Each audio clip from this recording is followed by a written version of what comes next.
அண்மை செய்தியை பார்த்தோம். இனி செய்திகளை தொடர்ந்து பார்க்கலாம். நடப்பாண்டிற்கான தமிழக சட்டப்பேரவை தொடங்கிய நிலையில் ஆளுநர் RN ரவி அவையிலிருந்து வெளிநடப்பு செய்தது அரசியல் வட்டாரத்தில் பெரும் பேசுபொருளாகியுள்ளது.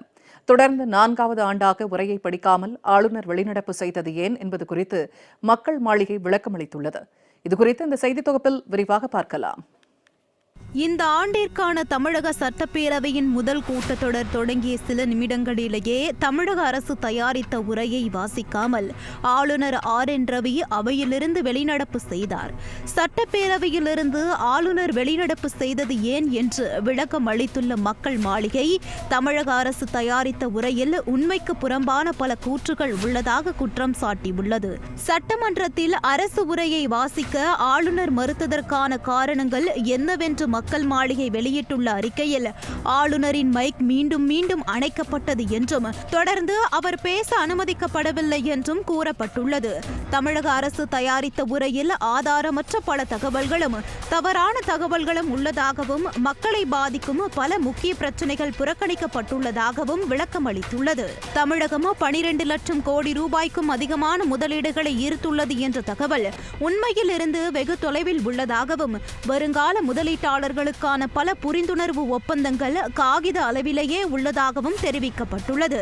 உண்மையான முதலீடு அதில் ஒரு சிறு பகுதி மட்டுமே என குறிப்பிடப்பட்டுள்ளது. முதலீட்டு தரவுகள் முதலீட்டாளர்களுக்கு தமிழ்நாடு கவர்ச்சியற்ற மாநிலமாக மாறி வருவதை காட்டுவதாகவும், 4 ஆண்டுகளுக்கு முன்பு வரை தமிழ்நாடு அந்நிய நேரடி முதலீட்டை பெறுவதில் இந்தியாவில் 4வது பெரிய மாநிலமாக இருந்ததாகவும், தற்போது 6வது இடத்தை தக்க வைத்துக் கொள்ள போராடுவதாகவும் தெரிவிக்கப்பட்டுள்ளது.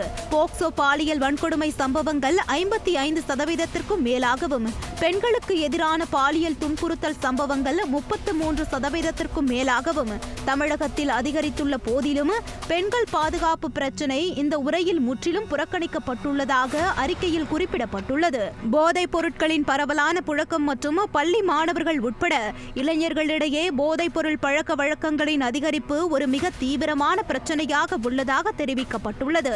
போதைப் பொருள் பழக்கத்தால் ஒரே ஆண்டில் 2000க்கும் மேற்பட்டோர், அதில் பெரும்பாலும் இளைஞர்கள் தற்கொலை செய்து கொண்டுள்ளதாக குறிப்பிடப்பட்டுள்ளது. இது நமது எதிர்காலத்தை மிக தீவிரமாக பாதிப்பதாக தெரிவித்துள்ள மக்கள் மாளிகை, ஆனால் இந்த பிரச்சனை உரையில் புறக்கணிக்கப்பட்டுள்ளதாக குற்றம் சாட்டப்பட்டுள்ளது. பட்டியலின மக்களுக்கு எதிரான அட்டுழியங்களும் பட்டியலின பெண்களுக்கு எதிரான பாலியல் வன்முறையும் கடுமையாக அதிகரித்துள்ள போதிலும் உரையில் இது முற்றிலும் புறக்கணிக்கப்பட்டுள்ளதாக தெரிவிக்கப்பட்டுள்ளது. தமிழகத்தில் ஒரே ஆண்டில் சுமார் 20,000 பேர் தற்கொலை செய்து கொண்டுள்ளதாகவும், தமிழ்நாடு இந்தியாவின் தற்கொலை தலைநகரமாக மாறிவிட்டதாகவும் குறிப்பிடப்பட்டுள்ளது. ஆனாலும் இது அரசாங்கத்திற்கு ஒரு கவலையாக தெரியவில்லை என்றும் அறிக்கையில் கடுமையாக ஆளுநர் சாடியுள்ளார். கல்வி தரத்தில் தொடர்ச்சியான சரிவு மற்றும் கல்வி நிறுவனங்களில் பரவலான நிர்வாக சீர்கேடு ஆகியவை நமது இளைஞர்களின் எதிர்காலத்தை கடுமையாக பாதிப்பதாகவும், 50%க்கும் மேற்பட்ட ஆசிரியர் பணியிடங்கள் பல ஆண்டுகளாக காலியாக உள்ளதாக குறிப்பிடப்பட்டுள்ளது. இளைஞர்கள் நிச்சயமற்ற எதிர்காலத்தை எதிர்கொண்டுள்ளதாகவும், இது திமுக அரசுக்கு ஒரு கவலையாக தெரியவில்லை என்றும் மக்கள் மாளிகை அறிக்கையில் குற்றம் சாட்டப்பட்டுள்ளது. பல ஆண்டுகளாக உள்ளாட்சி தேர்தல்கள் நடத்தப்படாததால் பல ஆயிரம் கிராம பஞ்சாயத்துகள் செயல்படாமல் உள்ளதாகவும், அவை நேரடியாக அரசாங்கத்தின் சிறப்பு அதிகாரிகளின் கீழ் உள்ளதாகவும் கூறப்பட்டுள்ளது. இதன் மூலம் கோடிக்கணக்கான மக்களின் அடிமட்ட ஜனநாயக உரிமைகள் மறுக்கப்படுவதாகவும் குற்றச்சாட்டு முன்வைக்கப்பட்டுள்ளது.